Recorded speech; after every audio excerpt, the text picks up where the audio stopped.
Jeremias capítulo 18, a partir do versículo 1.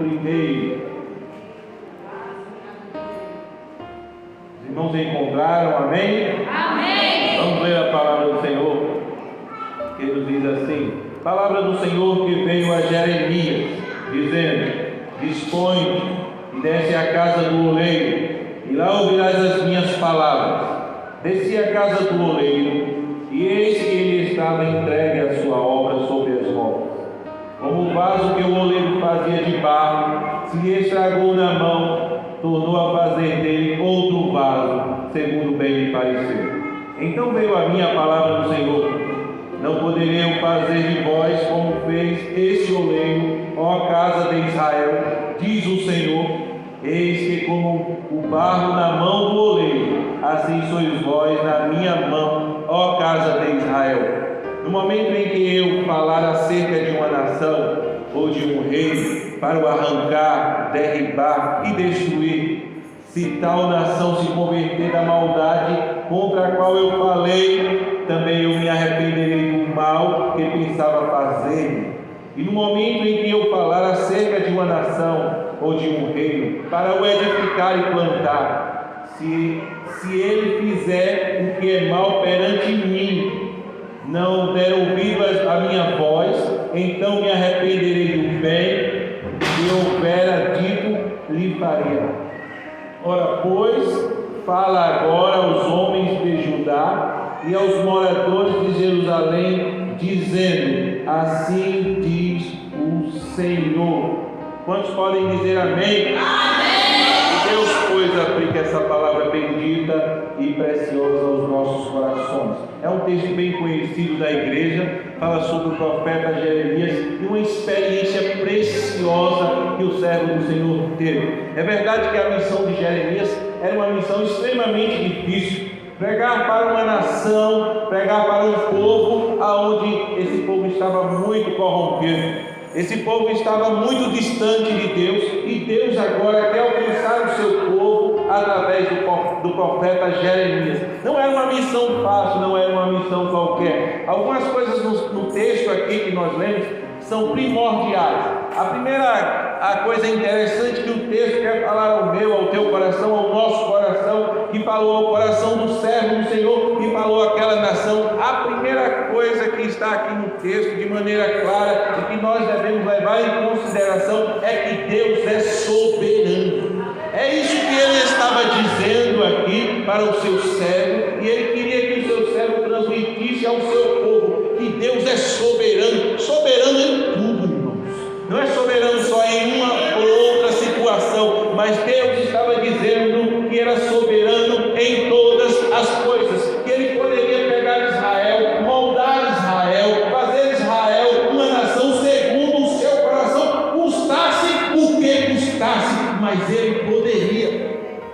E quando nós falamos da soberania de Deus aqui nesse texto, a soberania de Deus, ela adentra a qualquer aspecto. Por exemplo, o aspecto precioso que nós encontramos aqui é do meio que Deus se utilizou para atingir o seu povo, para alcançar o seu povo, porque Deus amava o povo de Israel. O interessante lá em Deuteronômio, no capítulo 7, a Bíblia diz que a Deus chega a dizer que escolheu ao povo de Israel, não por ser um povo grande, não por ser um povo onde a nação era gigante ou tinha um material bélico, era uma potência, não por ser uma potência bélica, não. Deus escolheu Israel, mesmo sendo pequenino, porque a Bíblia diz que Deus amava Israel, que Deus tinha um sentimento de amor, como que uma mãe pelo seu filho, e por esse motivo Deus escolheu a Israel, assim como Ele escolheu a mim, assim como Ele escolheu a você. Ele não escolheu você porque você é grande, ou porque você tem algo que chama a atenção. Ele escolheu a mim e a você porque Ele nos ama, porque Ele nos quer bem, e porque Ele é soberano em tudo que Ele faz. O primeiro meio que Deus encontra para atingir o coração do seu povo é o profeta Jeremias. O profeta Jeremias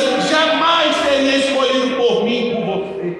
Não se iluda, o profeta Jeremias jamais seria escolhido por qualquer pessoa para aquela missão. A missão do profeta Jeremias era uma missão extremamente difícil, uma missão extremamente árdua, uma missão extremamente dura, mas Jeremias tinha algo em seu coração e Deus com certeza viu este algo, porque Jeremias, ele amava também o povo e ele se identificava com o povo e a ponto dele, no momento necessário, interceder pelo povo. Mas Jeremias é uma escolha da soberania de Deus e de não mais nada. Se você, por exemplo, abrir a sua Bíblia aí, no primeiro capítulo de Jeremias, você vai ver o quanto Deus é soberano e quanto nós muitas vezes nos enganamos sobre as escolhas de Deus. Às vezes pensamos o que Deus não faz, às vezes pensamos que Deus faz do jeito a que nós acreditamos e às vezes o jeito de Deus nós percebemos é totalmente diferente daquilo que pensamos. Leia o que está escrito em Jeremias no capítulo 1 e no versículo 1, diz a palavra do Senhor assim: palavras de Jeremias, filho de Hilquias, um dos sacerdotes que estava em Anatote, na terra de Jeremias. Agora, olha o que diz a palavra de Deus. A ele, a quem? A Jeremias. A ele veio a palavra do Senhor nos dias de Josias. Notou bem o que diz a palavra de Deus? A Jeremias veio a palavra do Senhor nos dias de Josias. Veja o que o texto continua dizendo: filho de Amós e rei de Judá, no 13º ano do seu reinado. Agora veja o que diz o versículo 3: e também nos dias de Joaquim. Ou seja, e também o quê? E também a palavra de Deus veio novamente a Jeremias no dia do rei Joaquim, filho de Josias, rei de Judá. Agora veja o que diz a frase: até ao fim do ano 10º de Zedequias. Não veio só mais em um momento, mas a Bíblia relata um período de tempo em que a palavra de Deus veio a Jeremias, e diz o texto ainda, filho de Josias, rei de Judá, e ainda até ao 5º mês do exílio de Jerusalém. Mais um período de tempo que a palavra de Deus veio a Jeremias. Agora, olha o que diz o versículo 4: a mim me veio, pois, a palavra do Senhor dizendo. Ou seja, novamente a palavra de Deus veio a Jeremias dizendo. Perceba que Deus falou novamente, até Jeremias se cansar. E no versículo 4, Deus diz o que tanto falou com Jeremias. Olha o que Deus tanto falou com Jeremias, até por períodos de tempo. Veja o que a palavra de Deus diz: antes que eu te formasse no ventre materno, eu te escolhi. O que é que Deus estava dizendo? A minha escolha da tua vida, Jeremias, só um motivo: é por causa da minha soberania. Não é porque tu és alguma coisa, não é porque tu serás alguma coisa, não é porque tu podes alguma coisa, e para que tu não te glories de nada, eu te escolhi antes de tu nascer, eu te escolhi antes de tu ser, antes de tu fazer, antes de tu poder, antes de tu ter, eu te escolhi antes que tu existisse, para que tu soubesse que a minha escolha está alicerçada em uma única coisa: na minha vontade, na minha soberania. Foi porque eu quis, Jeremias, que eu te escolhi. Mas veja o que o texto continua dizendo, versículo 6. Então lhe disse o Senhor, versículo 5, perdão: antes que eu te formasse no ventre materno, eu te conheci, e antes que saísse da madre, te consagrei. Antes de você nascer, você já era alguém consagrado, alguém escolhido, e te constituí profeta às nações. Agora olha a resposta de Jeremias, depois de Deus falar tanto com Jeremias. Os irmãos perceberam? Versículo 1, Deus fala com Jeremias. Versículo 2, Deus fala com Jeremias. Versículo 3, Deus fala com Jeremias. Versículo 4, Deus fala com Jeremias. E no versículo 5, Deus diz o que tanto falou com Jeremias. Agora veja a resposta de Jeremias: então lhe disse eu: Senhor Deus, eis que não sei falar, porque não passo de uma criança. O que é que Jeremias estava dizendo para Deus? Senhor, eu entendi tudo que o Senhor falou. Senhor, eu acho que eu até tenho decorado o que o Senhor falou, porque o Senhor falou tantas vezes. Mas eu agora, Senhor, quero te dizer uma coisa: o Senhor escolheu errado, porque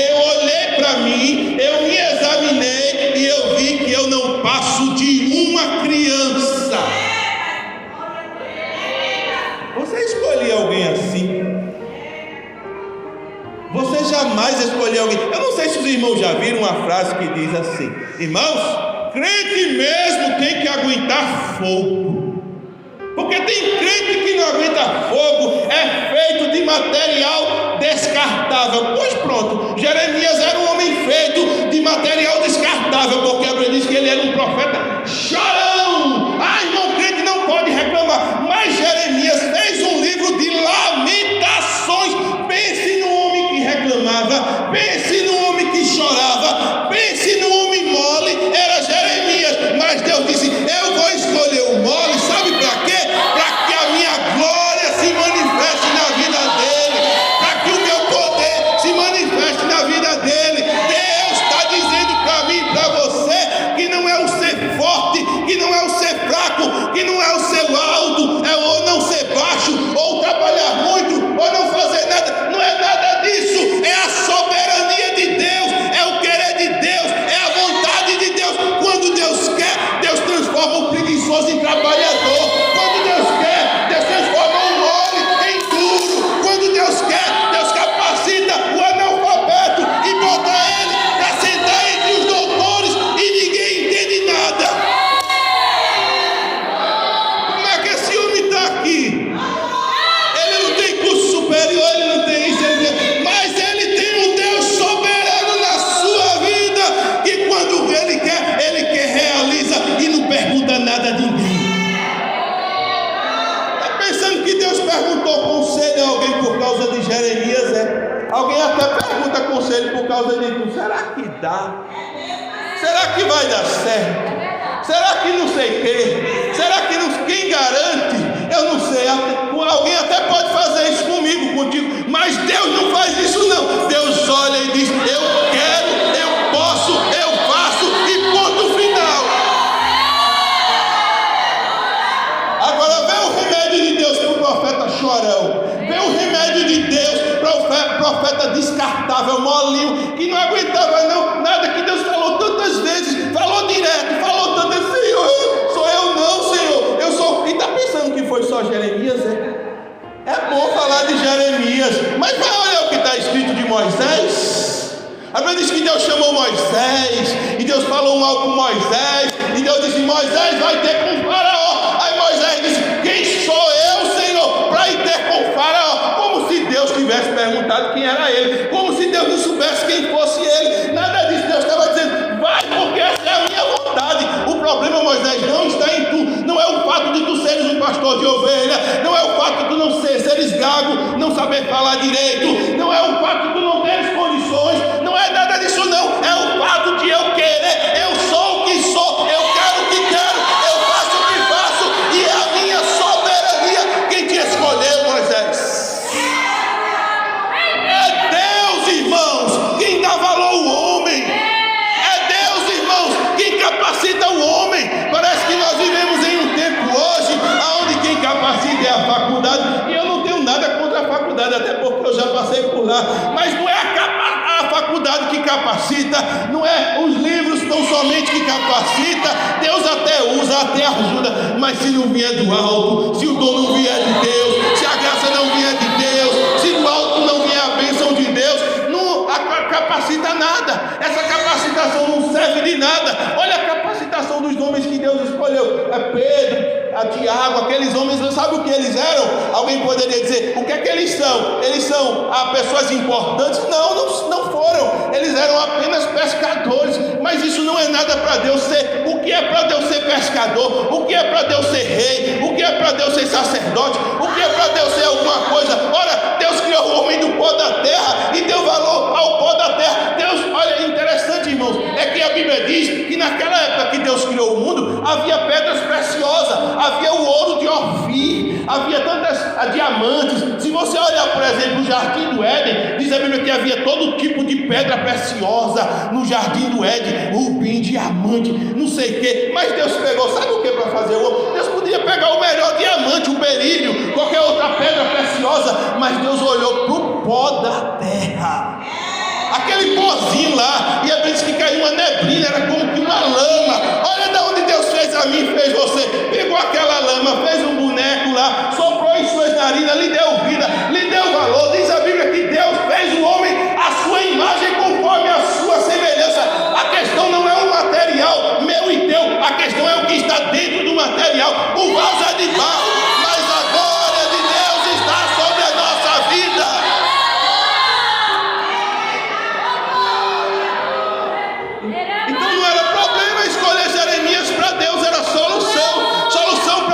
para mostrar que eu sou soberano, para mostrar que eu sou Deus, para mostrar que eu escolho quem eu quero, eu escolho o fraco, eu escolho o forte. E esse negócio todo que está rolando por aí, meus irmãos, tenham muito cuidado, que é muita coisa de homem. Eu já vi cada uma que eu fico olhando assim. Eu vi uma que, se fosse bíblica, eu estava frito. Porque, irmãos, tem aqueles que gostam de trabalhar atrás dos bastidores, tem aquele que trabalha na frente. E Deus deu aquele dom, e amém, glória a Deus por isso. Não é nada de amostração, não. É porque Deus chamou, escolheu, e a gente tem que agradecer a Deus.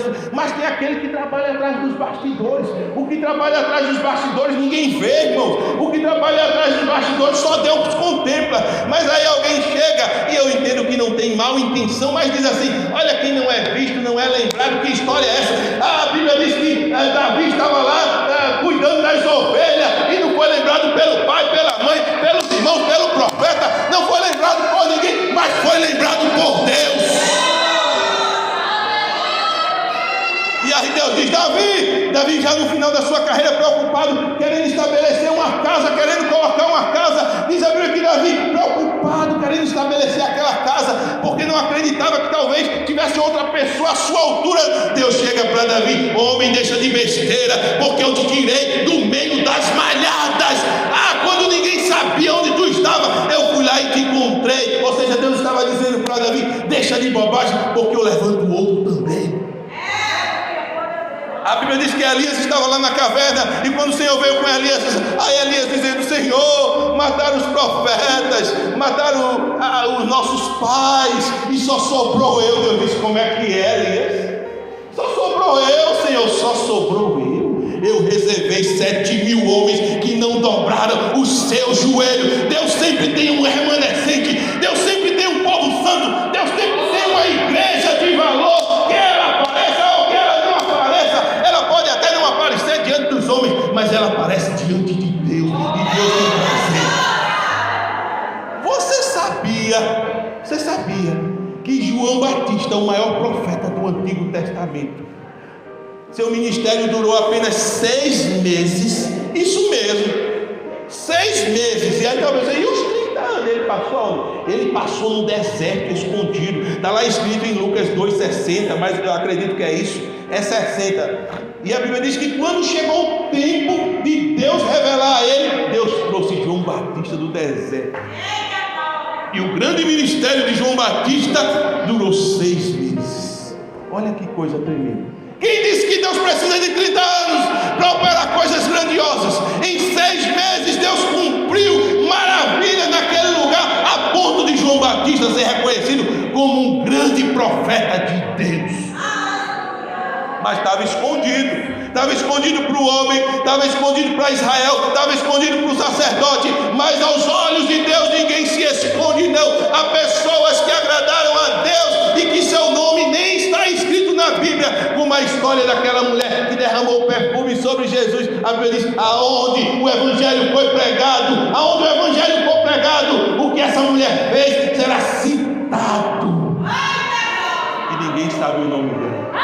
Então o nosso Deus, Ele faz coisas baseado e alicerçado na sua soberania. O querer de Deus faz com que Deus escolha pessoas que aos meus olhos e aos teus olhos não têm condições, mas o querer também de Deus escolhe pessoas capacitadas até demais da conta. Quer ver um exemplo? Paulo era um homem extremamente capacitado, e isso não foi empecilho para Deus escolher capacitado. Parece que às vezes, irmãos, é um empecilho aquela pessoa que é capacitada ser escolhida por Deus. A questão não é nada disso, não. A questão está no coração de Deus. O problema está no coração de Deus. Quando Deus quer, Deus escolhe capacitado, escolhe doutor, escolhe pescador, escolhe letrado. Nada nessa terra é barreira para Deus, porque Ele é um Deus soberano, escolhe a quem quer, quando quer, do jeito que quer, e não deve satisfação a ninguém. Mas deixa eu ir para o texto, porque o texto de Jeremias, como disse para os irmãos, falei do primeiro personagem, que é o meio, que foi Jeremias. São 3 personagens aqui. É interessante, irmãos, essa história até pequena de Jeremias, alguns versículos apenas, e os 3 grandes personagens desse texto. Primeiro, o oleiro, que é Deus, né? O oleiro. O segundo personagem, o profeta Jeremias, que está ali, ou seja, o oleiro, o barro, o vaso e a roda. São os três personagens ali: o oleiro, o barro, o vaso e a roda, onde ele fazia o seu trabalho. Esses três personagens que ele está mostrando para Jeremias, este exemplo que ele está dando para Jeremias, esta experiência que ele está dando a Jeremias, tem um contexto maior. O que acontece aqui, por exemplo, só para que os irmãos entendam e logo nós entremos no assunto, é o que acontece com Davi. Quando Davi pecou, que a Bíblia diz que ele ficou com a mulher de Urias e que matou Urias, Deus mandou o profeta Natã e contou uma história para Natã. E qual foi a história que Deus contou para Natã, para Davi? Deus disse assim para Davi: Davi, olha, tinha um homem muito rico que tinha muitas ovelhas. E aí, Natã, esse homem que tinha muitas ovelhas, ele matou um homem que tinha uma ovelhinha só, e ainda tomou a ovelha dele, matou ele para ficar com a ovelhinha dele. A ira de Davi se acendeu e disse: quem é esse homem? Esse homem é digno de morte. Aí o profeta disse para ele: esse homem é você. Então, aqueles personagens que Natã criou representava o homem rico Davi, as ovelhas, as esposas de Davi, que naquela época Deus permitia que aqueles homens tivessem muitas mulheres, né? E o homem que era o soldado, o homem pobre, que era Urias, soldado de Davi, e a ovelhinha que era a esposa de Urias, que Davi tomou. Então a história era contada ilustradamente para falar do contexto da história real. Aqui é a mesma coisa, né? O personagem do oleiro é o próprio Deus que está trabalhando aonde? Na roda. A roda é o instrumento, é o meio que Deus utilizou. A roda é o instrumento que Deus utilizou para alcançar o barro, o vaso, para alcançar o vaso, para transformar o vaso. Então Deus é o oleiro. Quem é o meio? Jeremias. O profeta Jeremias, ele é o símbolo da roda. Ele está simbolizando o instrumento. Deus se utiliza do profeta para alcançar o povo. O oleiro se utiliza da roda para transformar o vaso. A história é essa. E o barro e o vaso é quem? É Israel, a nação de Israel. Deus está falando da nação de Israel. Então já falamos da soberania de Deus, que Deus é soberano e escolheu Jeremias com sua soberania, assim como o oleiro escolheu as rodas para trabalhar no vaso por sua vontade, né? A outra coisa que o texto nos fala é que se uma nação, ao ouvir a voz, ou seja, a mensagem do profeta enviado por Deus, ele se arrepender, essa nação, Deus se arrepende do mal que havia dito para ela. Mas se Deus disser um bem para uma nação e essa nação não se arrepender, Deus também se arrepende do bem que falou que faria aquela nação. E qual é o princípio bíblico que Deus está tratando com essa nação que é Israel? A sua fidelidade. O segundo princípio no texto, o primeiro é a soberania de Deus. O segundo princípio do texto que nós lemos é a fidelidade de Deus. Por incrível que pareça, quando a Bíblia fala que Deus se arrepende, não é porque Deus muda, não é porque Deus, eu fiz isso, mas eu vi que estava errado e agora eu mudei. Não, o que a Bíblia está dizendo é que nós servimos a um Deus fiel, um Deus que cumpre a sua vontade. E se Deus disse algo de bom para você e você obedecer, aquilo vai se cumprir. Porém, se Deus disser algo de ruim para você e você se arrepender daquele mal, Deus também volta atrás da sua atitude. O que é que Deus está dizendo? Eu sou fiel para cumprir a minha palavra. Dentro da minha palavra está escrito: se você obedecer, tem bênção, se você desobedecer, tem maldição. E o que é que Deus está dizendo? Eu sou fiel, Israel, ainda que vocês sejam infiéis comigo, vocês estão me desobedecendo, vocês estão me desonrando, vocês estão me abandonando e servindo a outros deuses. Mas eu quero dizer uma coisa para vocês: se vocês se arrependerem, eu me arrependo também. Eu deixo de trazer juízo sobre vocês, eu deixo de trazer castigo sobre vocês, porque eu sou um Deus fiel. E é maravilhoso, irmão, saber que nós servimos a um Deus fiel. É muito maravilhoso. Eu me alegro quando eu leio a história do rei Ezequias, porque Deus mostra o tamanho da sua fidelidade ali naquele texto. E nós às vezes temos que ler, parar e perceber o quanto Deus é fiel em nossa vida também. E o que é que é lá na história do rei Ezequias? O rei Ezequias estava doente, e Deus disse que vai curar o rei Ezequias, e Deus disse que vai acrescentar 15 anos de vida. Veja, é uma grande bênção, 15 anos de vida. Porém o rei Ezequias diz assim: como eu saberei que a palavra que tu dissestes a Isaías irá se cumprir na minha vida? Aí Deus diz assim através de Isaías: tu quer que o relógio da casa de Acais siga em frente ou retroceda? Aí a Bíblia diz que o rei diz assim: adiantar é fácil, sabia nem o que estava dizendo, mas retroceder, aí eu quero ver mesmo se Deus é fiel. Aí a Bíblia diz que Deus vai e retrocede o relógio da casa de Acais, só para mostrar que a sua palavra é fiel, que a sua palavra é verdadeira. Agora entenda o que a Bíblia está dizendo. Para um milagre de 15 anos de restauração da vida, Deus deu uma palavra. Mas para mostrar que a sua palavra é fiel, Deus voltou à terra. A terra gira para um lado. Para o relógio da casa voltar, Deus girou a terra para o outro. Deus colocou o mundo de cabeça para baixo, somente para mostrar que Ele é fiel, que a sua palavra é fiel, que passa sol ou passa chuva, a sua palavra se cumpre e que nós servimos a um Deus fiel. Quando Ele diz, Ele cumpre. Quando Ele fala, acontece, independente de qualquer coisa, porque todas as coisas são possíveis para Deus. Então, outro princípio do texto aqui é que Deus é fiel. Deus é soberano, mas Deus é fiel também na minha e na tua vida. Agora, os instrumentos que Deus usou: o meio, Jeremias. O primeiro instrumento que Deus usou através de Jeremias para alcançar o coração do seu povo, e aqui nós já vamos caminhando já para encerrar. Primeiro instrumento, a palavra de Deus.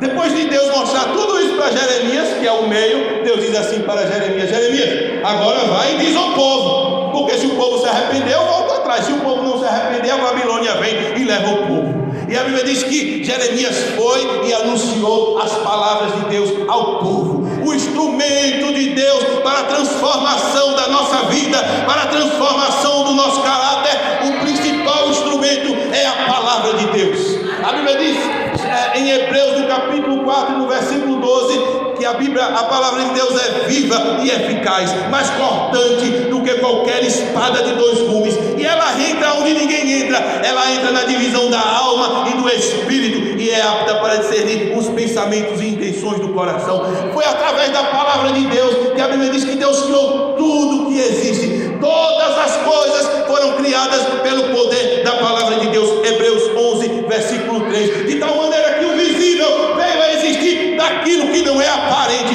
Deus disse: haja luz e houve luz. Deus disse: haja terra e houve terra. Deus disse: haja animais e houve animais. Porque a palavra de Deus tem poder para estabelecer e desestabelecer, para afirmar e para derrubar, para colocar em cima e para colocar embaixo. O principal instrumento de Deus para alcançar a vida daqueles que o servem é a sua palavra. A Bíblia diz que em Ezequiel, no capítulo 37, o seu povo estava como de um vale de ossos secos. E a Bíblia diz que Deus chega para o profeta Ezequiel e diz assim: poderá esses ossos reviver, Ezequiel? E Ezequiel diz: Senhor, tu o sabes, eu não entendo desse negócio muito bem. E a Bíblia diz que Deus diz: profetiza esses ossos. E a Bíblia diz que ele profetizou: ossos secos, ouvi a palavra de Deus. E quando ele profetizou através da palavra de Deus, a Bíblia diz que os ossos começaram a se juntar osso a osso. E a Bíblia diz que nasceu carne, nasceu nervo, e ali um grande exército se moveu. Aquele grande exército estava firmado ali naquele lugar. E talvez você diga: mas não tinha vida. Tinha um exército, mas não tinha vida, mas não se movia, mas não se movimentava, não adiantava nada. Aí Deus diz: profetiza, Ezequiel. E a Bíblia diz que Ezequiel profetizou baseado na palavra de Deus e disse: Espírito, venha dos 4 ventos da terra sobre esses mortos. E a Bíblia diz que o Espírito veio, e agora aquele exército é um exército vivo, um exército vibrante, um exército que havia completamente revivido através da palavra de Deus. A palavra de Deus é o instrumento principal para a transformação de Deus na nossa vida. Por isso nós temos que ouvir a palavra de Deus e dar crédito à palavra de Deus, porque a Bíblia diz: bem-aventurados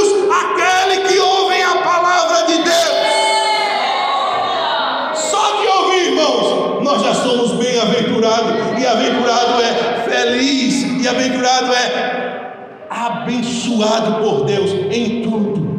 Bem-aventurado aqueles que ouvem a palavra de Deus. Mas Israel não quer ouvir. Israel não quis ouvir a palavra de Deus. Não quis, não, Israel. Eu tenho outro instrumento para você. E qual é o instrumento? A roda.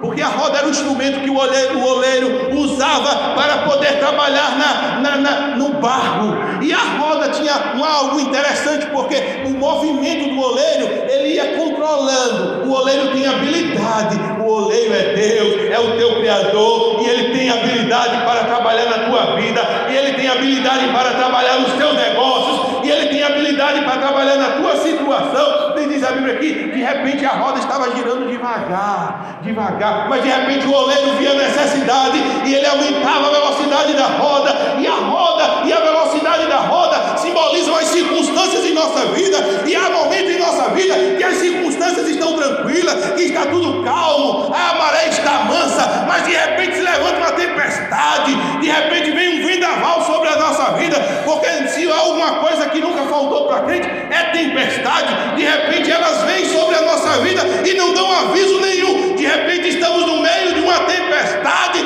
e não temos aonde nos agarrar. É o oleiro talvez aumentando a velocidade da roda e trabalhando naquilo que é o material, naquilo que é o vaso, para que o vaso chegue à medida da estatura, do caráter de Cristo Jesus. Enquanto eu e você não parecermos com Cristo Jesus, a Bíblia diz que o oleiro está lá trabalhando e aumentando a velocidade da roda. E qual o segredo, irmão Marcos?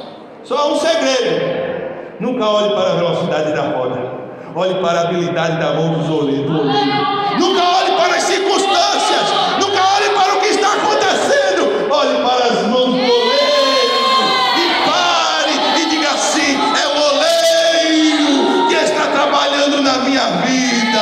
Eu posso descansar, eu posso dormir na tempestade, eu posso me acalmar. Aquietai-vos e sabei que eu sou Deus. O segredo é esse, irmãos. Para que olhar para as circunstâncias quando você pode olhar para um Deus que muda as circunstâncias? Para que olhar para as circunstâncias quando você pode olhar para um Deus que é maior do que qualquer circunstância na minha e na tua vida? Temos que olhar para as mãos do oleiro trabalhando sobre a nossa vida. Mas Israel não estava temendo o juízo da Babilônia, e Israel não se volta para Deus. E aí Deus diz assim: só há uma alternativa agora, são as pressões das mãos do oleiro sobre a nossa vida. Se Deus falar e você não ouvir, Deus irá fazer com que circunstâncias venham sobre a tua vida, que você chegue na posição e no lugar que Deus quer. Mas se essas circunstâncias não forem suficientes, o oleiro colocará as pressões de suas mãos sobre o barro. E sabe o que é as pressões das mãos de Deus sobre o barro? São as intervenções diretas de Deus na nossa vida. Às vezes Deus desce do alto para interferir alguma coisa na tua vida. E talvez você diga: isso é bíblico? Pergunta Paulo, porque a Bíblia diz que Paulo disse: Senhor, tira esse espinho da minha carne, eu não aguento mais. E ele orou 3 vezes e Deus disse: olha, a minha graça te basta. E a Bíblia diz que foi Deus quem colocou o espinho na carne de Paulo, para que Paulo fosse humilde, para que Paulo chegasse na posição que Deus quer. E a Bíblia diz que Deus disse: olha, Paulo, a minha graça te basta, porque o meu poder se aperfeiçoa na tua fraqueza.